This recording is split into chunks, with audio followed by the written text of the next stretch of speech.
Bonjour à tous et bienvenue dans Oscillation. C'est avec Mario Kart Wii que nous nous lançons aujourd'hui dans notre nouvelle thématique du mois, celle de la course. Mario Kart Wii est le 7e volet de la série des Mario Kart. Il sort en 2008 et reçoit un accueil très enthousiaste. Sa bande sonore a été composée par Ota Asuka et Nagamatsu Ryo. Il serait facile de parler des musiques qui accompagnent les différents circuits, ou encore de la remasterisation des morceaux issus des volets précédents de la série. Il n'y a aucun doute, Mario Kart Wii surprend par une bande sonore extraordinairement riche, comportant plus de 70 morceaux différents. Ce n'est pourtant pas la quantité qui rend l'univers musical de Mario Kart Wii aussi riche.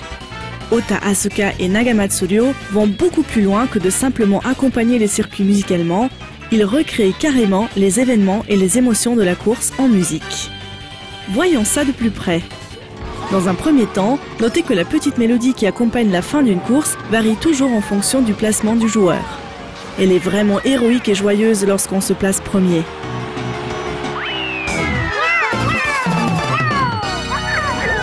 Dès la deuxième place, l'air devient un peu plus retenu.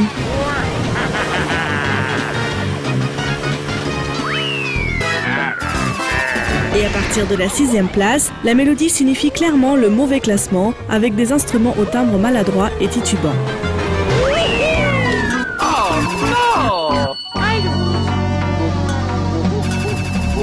Il en va de même pour le petit air qui accompagne les scores qui suivent. Ici, nous trouvons une mélodie joyeuse ponctuée de petits bruitages comiques.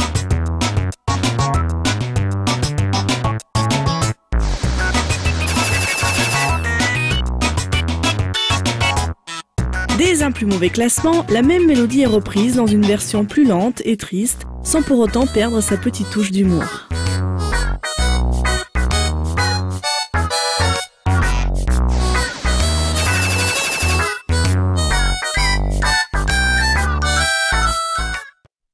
Cette même logique est bien sûr reconduite jusqu'au classement final, où une troisième variation vraiment effondrée, jouée notamment sur des flûtes à bec, peut être entendue si le joueur n'a pas réussi à gagner un trophée.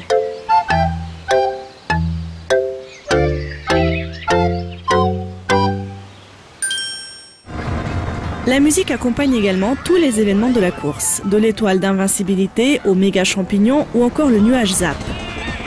À chaque événement, la musique va s'adapter en devenant par exemple très aiguë et écrasée lorsque le joueur est rapetissé.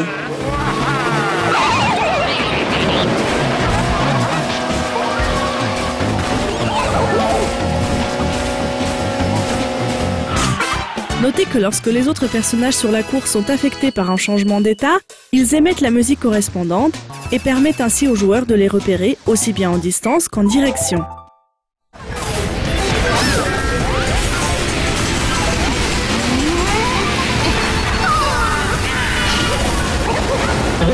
Le jeu gère ainsi le volume et la provenance des différents sons à la perfection.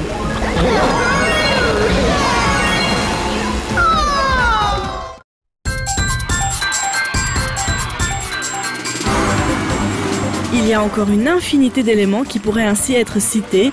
Soyez bien conscients que dans Mario Kart Wii, aucun événement du gameplay ne reste sans son accompagnement musical bien spécifique. Sur certains circuits, on peut même noter un changement dans l'instrumentation des musiques en fonction de la position du joueur. Mario Kart Wii est ainsi le parfait exemple d'une réelle symbiose entre la musique et le gameplay, où la bande sonore ne se résume pas à accompagner, mais devient élément intégrant du jeu.